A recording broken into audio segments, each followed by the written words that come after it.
vertical video, so I know it's serious. Obviously, I'm not going to clickbait the well-being of my son, so as you can tell by the title, everything's all good. But I do want to share you the story of how he just got out of the hospital, the emergency room. Essentially, he has had a pretty high fever for about 3 days. No other symptoms, just a fever. And it's been, pretty typical. He's been really lethargic. He takes long naps. But he started over the last maybe day and a half waking up from his naps kind of shaky, He'd be shaky for about 15 minutes to a half hour, and then it would kind of chill out. Just really lethargic again, you didn't want to do anything. He'd just be sleepy. But day 3 last night, his temperature was really high. We were struggling to measure it. We were doing it rectally and finding that it was about 102, 103, which is really high for a baby or for anybody. And so this morning we took him, and he went into the doctors today, and they said, just treat him with the fever, yada, yada, yada, typical stuff. But all signs, he was still all healthy. However, this evening, while Sam was at work, I just finished him a bottle like we're doing right here, and I went to get him some Tylenol to reduce his fever because it was getting really high. And he puked everywhere. He puked up his bottle, he puked up the Tylenol, and his fever was really high between the armpit and the forehead. Depending on where I measured it, and like every time I measured, I would get a wildly different number. And it was ranging between a 101 and 105.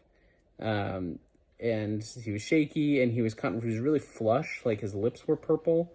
He was shivering. His spirits were high, he was still smiling and sort of giggling and stuff, but he was just shaky. And so, anyways, we called a nurse hotline kind of thing through our insurance. And they said, hey, you should probably take him to the ER because of his shakiness, or take him to urgent care because of the shivering that's lasted for like an hour.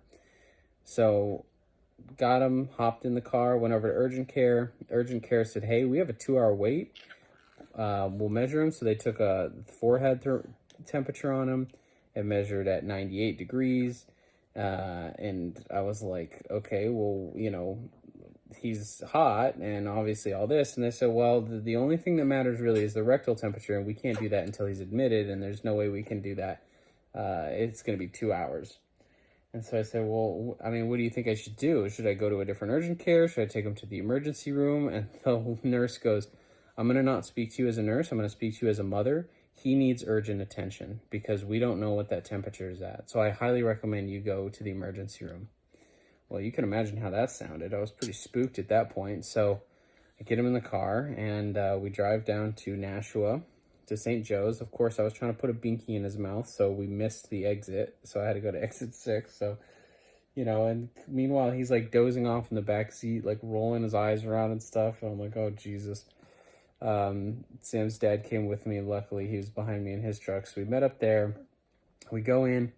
Classic story. As soon as we get to the ER, he just starts perking right up, They were waiting in triage. He's making friends with everyone in the lobby. He's, waving at all the old ladies and smiling at them. And he's the life of the party. He's the life of the party in that waiting room. Everyone's there for, like, broken arms, and they're sick, and they got, like, patches on their arms and stuff. But he just brings this joyous light into the room, talking and being real loud and giggling. And, anyways, we see the doctor. They give him Motrin, and... Yeah, you took your medicine, and you didn't like that at all. He was screaming quite a lot. And then they tested him for COVID, and he hated that. They put a big swab up his nose. But he recovered quickly and made friends with the nurse all over again. And we waited for an hour and a half for the COVID test to come back. Went back with the nurse to see the doctor, and again, he was just in the highest spirits, playing with all the stuff. I have some footage of that. Long story short, all is good. We're at home now. He was a trooper because I did not pack a bottle, which was, I know, big fail on Dad's part. I know. So he was hungry, but he was very good. He slept on the way home.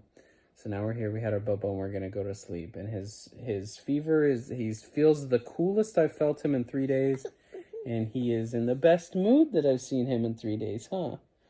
So we're very happy. it was a scary moment, you know, first scary moment as a parent, and you know, just very thankful. Also, looking around the hospital made me very thankful that, you know, for a lot of things, there's a lot of people in there with loved ones where it didn't look like the outcome was so positive. So we're happy to be home, and I'm exhausted, and so are you.